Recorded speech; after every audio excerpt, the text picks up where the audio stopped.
Hey guys, this is CJ Anaya. This is new.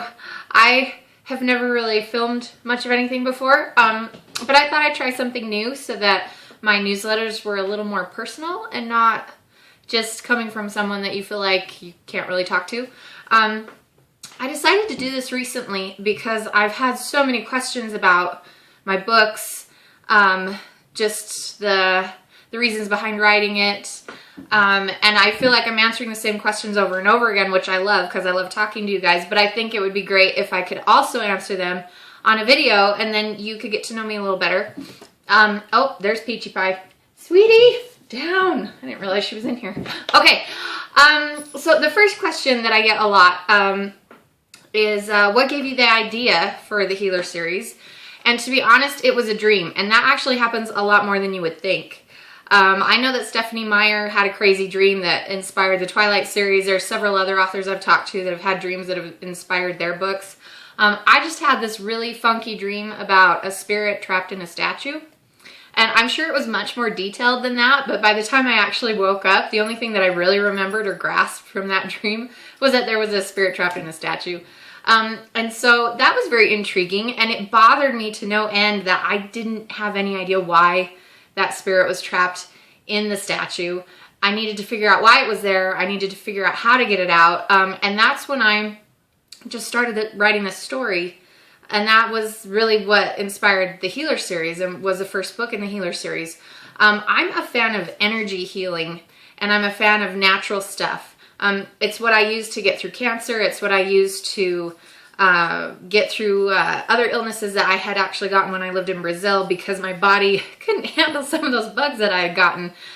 You know, if you're not native and you're not used to some of the stuff over there, and I think that's true of anywhere you go. Anywhere you travel, you're going to pick up something your body's not used to. So when it came to healing, I found that natural remedies worked best for me, and a lot of it was mind over matter. And so I incorporated a lot of that into the book.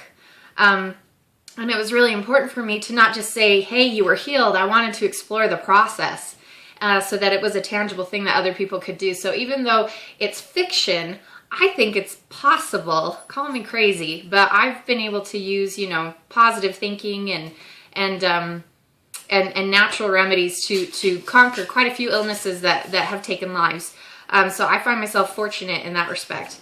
And it's something that I like to share with other people. I think that our minds are super powerful. So that's kind of what the Healer was, but I didn't want it to be boring, obviously, and I didn't want it to be preaching, obviously. I just wanted to share some cool ideas and wrap it up in an entertaining package.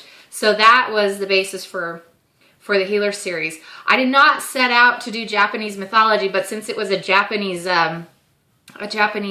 statue that she was trapped in, I just thought it'd be really interesting to research the mythology and see what it had to offer. A lot of times you can get some great ideas and inspiration from folklore, from folk tales, from mythology. That's where the Nikomata came from, because in Japanese folklore and mythology, they have cats with two tails and they take on identities, or a lot of the cats are benign. They're actually really friendly, but I wanted to make mine monsters, so I did.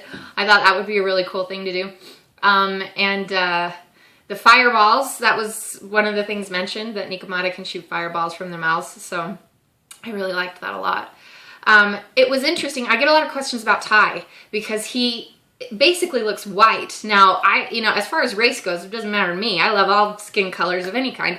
But it was interesting when I studied Musubi, which is Tai's character.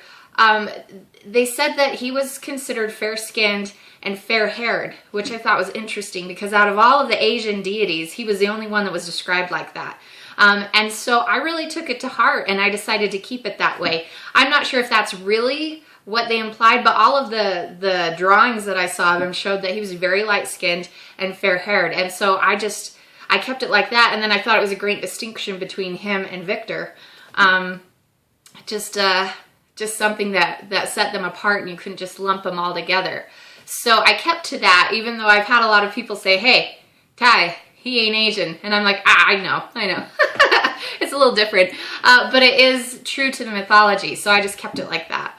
And then another question that I get a lot is just about the process of writing. Now, The Healer was the very first book I ever wrote. I don't consider it my best book by any means. It was the book that I started learning from. And then, you know, I just had to tackle a series right off the bat when I was learning how to do all of this. And so series are a little bit difficult because when it came to outlining, I wasn't very experienced in that. And so as I got into the second and the third book, I realized that a lot of the things that I had incorporated, some of it needed to be foreshadowed in the first book. Angie's character needed to be foreshadowed with her gifts a little bit more.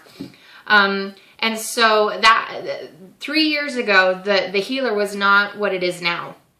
3 years ago, the healer was just me writing a book, getting those ideas out there. And then once I had more of the series to add to, I realized that, oh, you know, outlining is kind of important. So I learned my process that way. Some people are pantsers and they can just, you know, do something really quickly. Or they can do it without outlining anything. I really like to have an idea of where I'm going because the outline can always change if it needs to. But I need to have a plan. I need to have goals and wants and needs all lined out and ready to go, and at least have an idea of where the ending is going. And then I can maneuver and fix things as I go. But I'm happy where the healer is now. That first book, all those changes that I was able to make. And so that new version of the healer is probably about 1.5 years old. But it ended up working out really well. It's surprising when you have characters, as you go along, you have an idea of what they're going to be, and then they tell you that that's not really what's going to happen. So originally, Hope was supposed to end up with Victor. And I think that after the first book, you can see that she and Ty have something very important. And by the end of that first book, I was like, oh, I think it's going to be Ty. So that's kind of where that went with that. I love answering these questions. So if you have any other questions for me, feel free to ask because I can make more videos. This is my first one. I've never done this before, but I think it's fun to talk to you guys. And you can get to know me a little bit better. So those are the most common questions I get. If you have any other questions, just email them to me.